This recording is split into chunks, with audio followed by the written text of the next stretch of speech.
कार्यकर्ता घडावणी फुकट घडत नाही, त्याला इतका खर्च करावा लागतो आणि त्याच्या बरोबर राहावं लागतं. अमोलला मी एकदा सांगितलं होतं, अमोल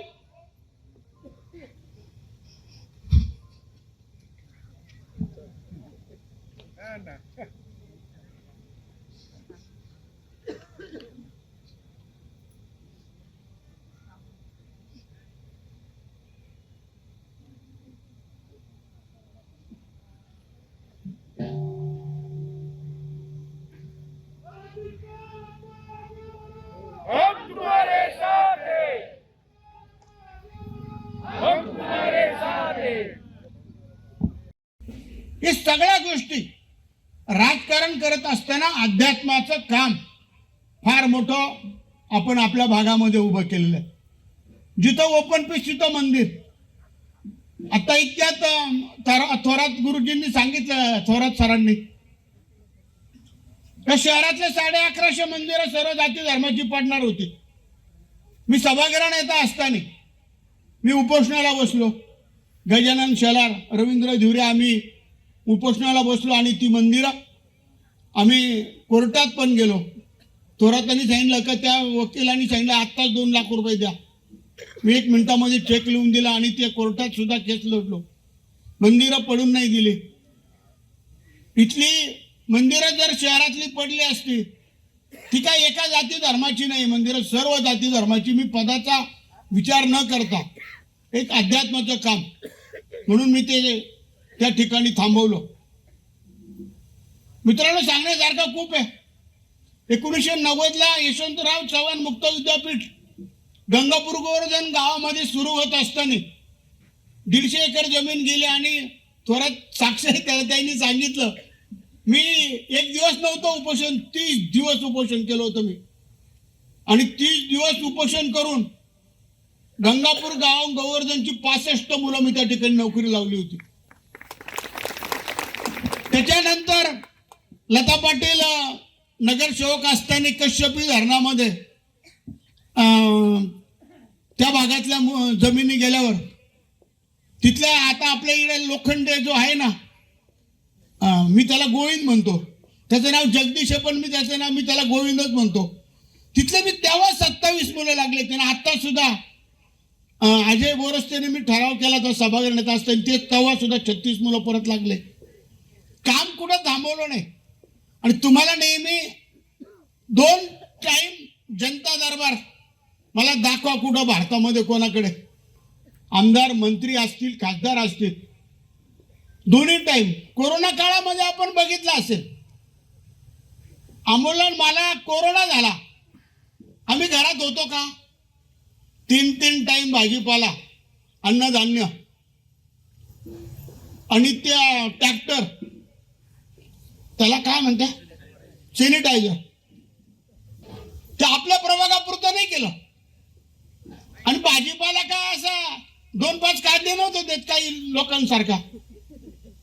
10 किलोची पिशवी भरेल असायची आणि पोरं जाऊन द्यायचे. आज आमच्या 2 ज्या गाड्या म्हणजे व्यंकुटरथ 700 पेक्षा जास्त लोकांना त्या ठिकाणी अंत्यविधी केला. त्याच्यामध्ये सोन्या आणि कुमावत, पुढे सचिन कुमावत, हे पोरं जीवावर उदार होऊन आमचं कुटुंब काम करत होतं. औषधं पण दिलते एकदा. या सगळ्या गोष्टी एक मानवता धर्म म्हणून, कारण ती वेळ फार कठीण होती. आपण घरातल्या माणसाला कोरोना झालतो जवळ जात नव्हतो, पण आम्ही घरात नाही बसलो. आम्ही जर दोष वसा उचलला की हे आपलं कुटुंब आहे, परिवार आहे.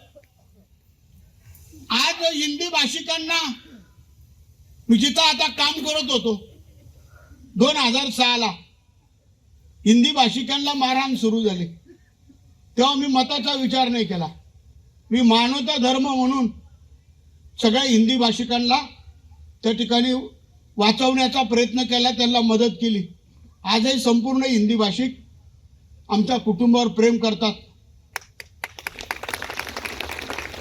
आपण बघितलं असेल की मी नेहमी सांगतो, भारत देश हजारो जाती धर्माने नटलेला देश आहे आणि हा देश अखंड जर ठेवायचा असेल तर आमच्यासारख्या कार्यकर्त्याने जातीवाद नाही करायचा. जगात दोनच जाती समजायच्या, स्त्री आणि पुरुष. हे सगळं बाजूला, जातीवाद धर्मवाद. आज आपण सातपूर इंडस्ट्रीज, अंबड इंडस्ट्रीज, इगतपुरी, शिन्नर, दिंडोरी, माळेगाव या ठिकाणी कामानिमित्त आपण देशातल्या अनेक राज्यांमधून, महाराष्ट्राच्या कानाकोपऱ्यातून, गावागावातून आपण इथं आल्यावर तुम्हाला मदत करणं, मी नेहमी सांगतो, मी नेहमी शिवछत्रपती शिवाजी महाराज, शाहू फुले आंबेडकरांचं नाव घेतो, कारण त्या विचाराचा मी कार्यकर्ता आणि त्या विचारानेच हा देश चालू आहे. हे करत असताना त्यांनी कधी जातीवाद केला नाही. शिवछत्रपती शिवाजी महाराजांनी सगळ्या जाती धर्माला बरोबर घेऊन अखंड हा देश सुरक्षित राहावा म्हणून काम केलं.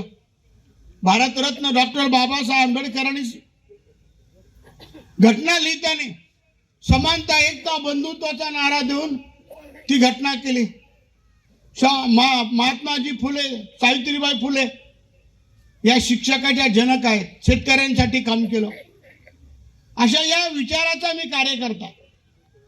आणि अमोल सुद्धा संतोषनी सांगितल्याप्रमाणे सगळ्यांनी सांगितलं, कार्यकर्ता असा घडत नाही, त्याला खूप कष्ट घ्यावे लागतात.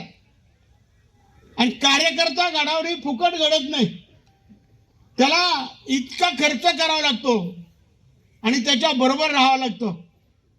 अमोलला मी एकदा सांगितलं होतं, अमोल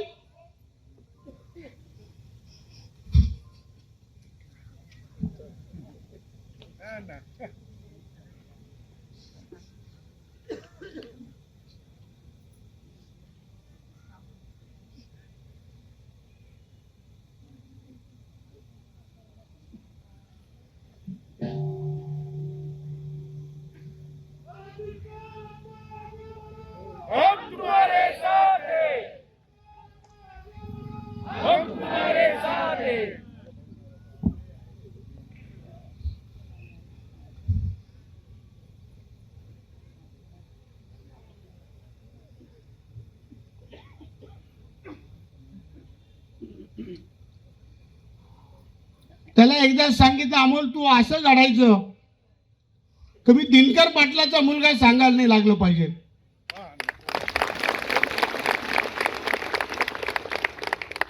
लोक मला म्हणले पाहिजे, अण्णा तुमचा मुलगा खूप भारी आहे तुमच्यापेक्षा. आणि आज अमोल माझ्यापेक्षा 100 पट पुढे गेला आणि तुम्ही कौतुक करता ते काम तो करतोय. मला आनंद झाला की अमोलला सांगितल्याप्रमाणे तो घडला.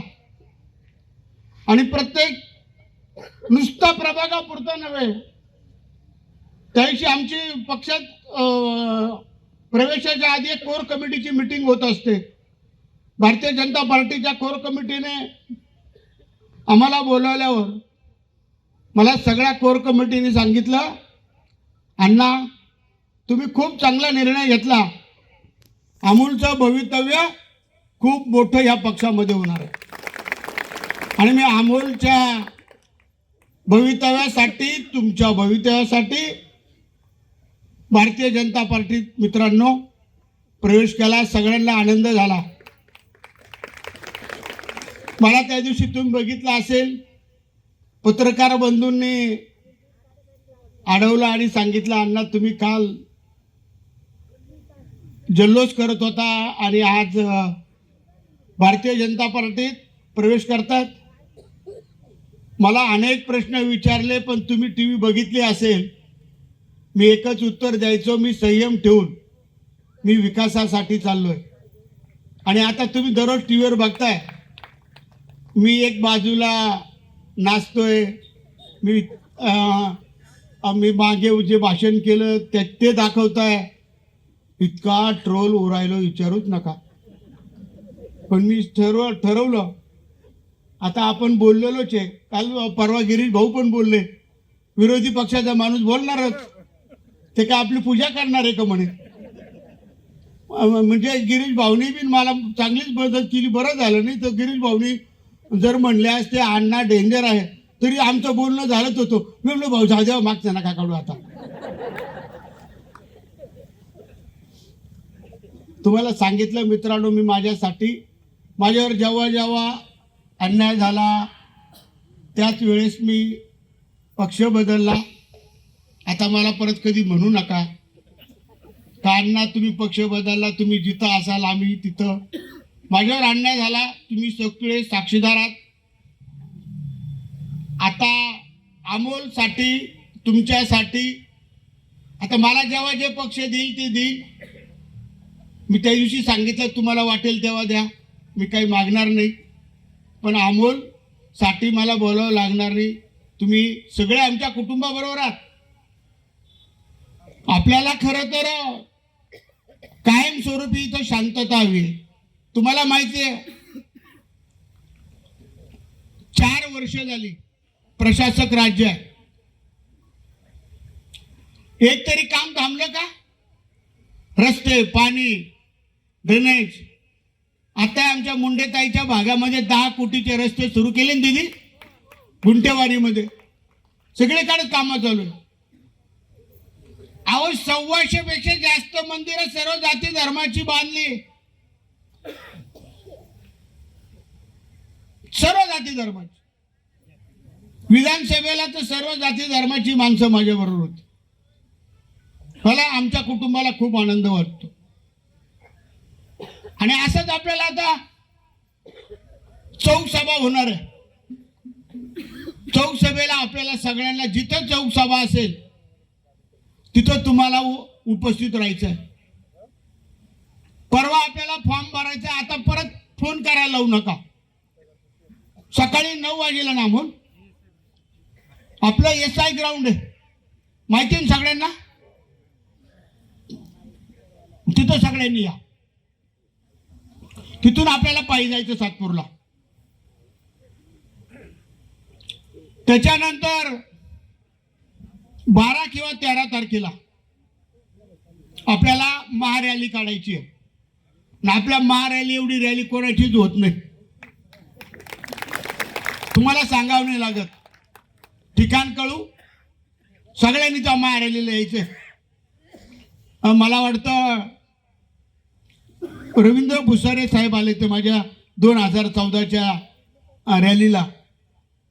ते म्हणे अहो अण्णा मी पहिल्यांदाच एवढी रॅली आमदार खासदारांची राहत नाही, तुमची नगरसेवकची एवढी रॅली. म्हणलं माझा कुटुंब आहे साहेब, हा माझा परिवार आहे. खूप प्रेम करतात आमच्यावर ही माणसं. आणि कुणीतरी सांगितलं भाषणात, अण्णा अपक्ष जरी त्याशी माझ्याकडे संपादक आलेले होते पुढारीचे, आणि गणेश पठाडे मला इंजेक्शन द्यायला आला होता. तर तो अशी चर्चा झाली. गणेश उभाच होता आणि म्हणे साहेब अण्णा जे उमेदवार अपक्ष असो काही असो आम्ही चारींनी उमेदवार निवडून देत असतो. अण्णाला पक्षाशी घेणं नाही, आम्हालाही नाही. आम्ही अण्णावर प्रेम करणारी माणसं आहोत. अजून एक सांगतो प्रकाशजी, इथे एक व्यापारी संघटना आहे आमच्या प्रभागापुरती, सुई विकणाऱ्यापासून. त्याच्यात मला वाटतं सदा आला का, सदा नाईकवाडे इकडे, तो अध्यक्ष आहे त्या व्यापारी संघटनेचा. ती संघटना कशी आहे सगळ्यांना माहिती आहे. इथं वर्गणीच द्यायची नाही, त्यांची संघटना आहे, पुस्तक आहे. कोणी वर्गणी मागायला गेला का तो दुकानदार फक्त पुस्तक दाखवतो, कारण जो वर्गणी देईल त्याला इकडे 5,000 दंड आहे. तुम्ही सांगा असं कुठं काम आहे का? वर्गणी दिल्यावर काही मुलं अशी असतात वर्गणी गोळा करतात. 1600 दुकानात 100 रुपये जरी केले झाले ना 1-2 लाख रुपये. मग त्याच्यामुळे ते कपडे घेतात, मस्त दारू पितात, मजा मारतात, लोकांना त्रास देतात. मग ते आम्ही ओळखून इथं व्यापारी संघटना केली. इथं गुंडागर्दी मग चालत नाही. नाहीतर साई भंडारे अमुक भंडारे त्या वर्गणीवर करायचे. आज ती सुद्धा या ठिकाणी आम्ही एक कुटुंब म्हणून या ठिकाणी ती योजना केलेली आहे.